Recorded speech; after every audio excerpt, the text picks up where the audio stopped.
Dakota. And just so we can level set, we have had conversations. I'm not sure if all Ward 5 neighbors are looped in. And so can you just give us what is the current status and our previously discussed path forward? Sure, and good to see you, Councilmember Parker. The South Dakota project from its onset had $1 million. That was funded last fiscal year. And we decided we were going to do a study. We were struggling with the fact that if we were to do a study on a road diet, we would not have enough resources available to actually implement the road diet. So we will do the study. We've already done a lot of data gathering. The study recently commenced. And the balance of the funds will be used to look at some of the most problematic intersections and do intersection upgrades.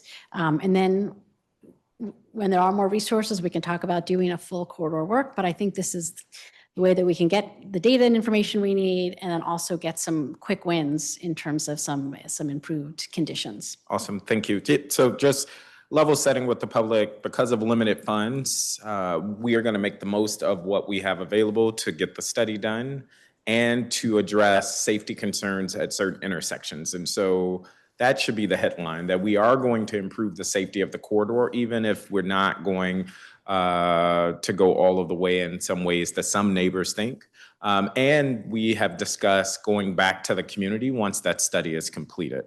Right? Yes, yeah. And I know there's a public meeting this summer, and yes, we'll talk more about it then and can answer questions. Awesome. So I just wanted to make sure for the public, we're all on the same page. There is no moving of the goalposts, and DDOT is not at fault here. Things are more costly.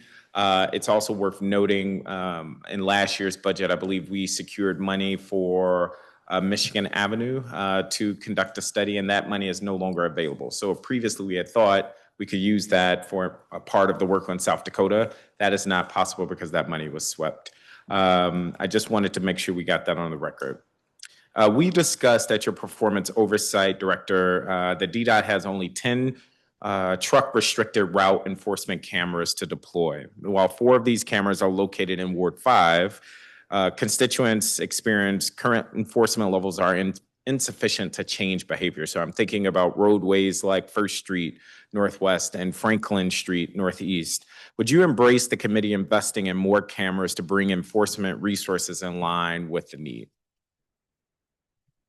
We have a complement of about 477 cameras, and that includes the 10 cameras for truck restriction. I would at this stage say let's move the 10 to new locations before we add to the complement.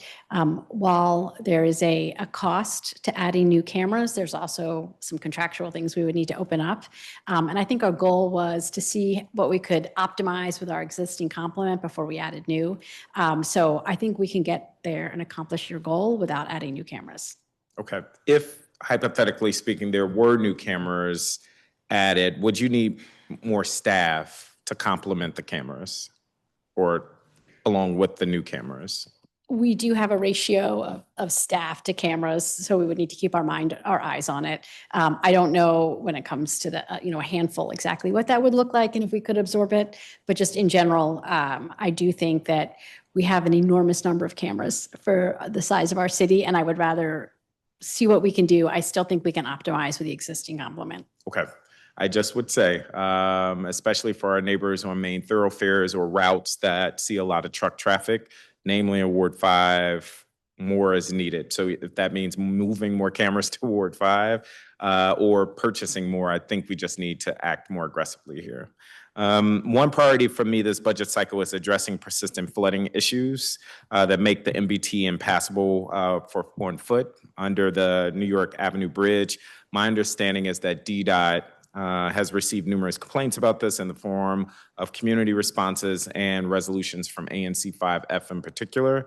Do you have a sense of the cost associated with drainage issues and or installing retaining walls to prevent runoff from the Ramada Red Line tracks onto the MBT?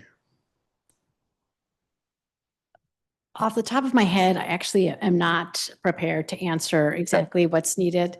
Let me get back to you. Can you follow up on that? Yes, absolutely. as we've also talked about, I've advocated in years past for DDOT to start planning a critical component of the Capital Trails Network. I appreciate my colleague flagging this. A trail between the MBT and the future of the Prince George's County connector. This alignment was part of the original environmental assessment for the MBT and would provide a critical connection between the Anacostia River Trail and the MBT. What amount of funding would be required to get this project in motion or included in this year's budget? So we still have other segments that are funded so that we can have the contiguous MBT trail within the district. And so in this budget, there's, I think, 2 other segments that we have funding for. So I would say we need to do those first. These are trail projects are incredibly laborious and expensive.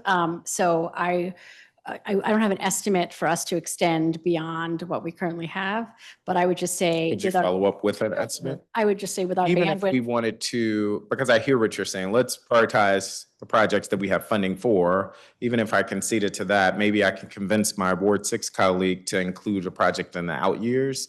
But it would be helpful to know what the accurate estimate would be to get that done. Okay, and keep in mind, I think our budget aligns with our bandwidth. And so I don't want to pull another project off because I'm actually really excited about the projects that we have funding for. They're critical. There have been communities that have been lobbying for these for years. So it's also a matter of just making space. But it is something we should talk about for next and future CIPs. Okay. I wanted to come to Wangari Gardens. I know I've worked with my Ward 1 colleague, Councilmember Dakota, on this. They are in need of a water source. This is a community garden next to Washington Hospital Center. If the committee were to allocate a small amount of capital dollars to ensure that DDOT and DC Water had the resources to establish a water source for this community garden, would that be something you could pull off? And I know DDOT has had dealings with Wangari Garden. I think you've signed an MOU to sign over the land to them, but we're hearing they need a water source. I'll need to look into that Yes. and get back to you. You're talking about having some sort of irrigation. Okay. Yes, because right now, it's my understanding they're running water from a very inefficient source. And so we're trying to fund in the tens of thousands of dollars, something more sustainable for the long term. Okay. Councilmember, I'll need to get back to you on that. We're going to have a long list of follow-ups.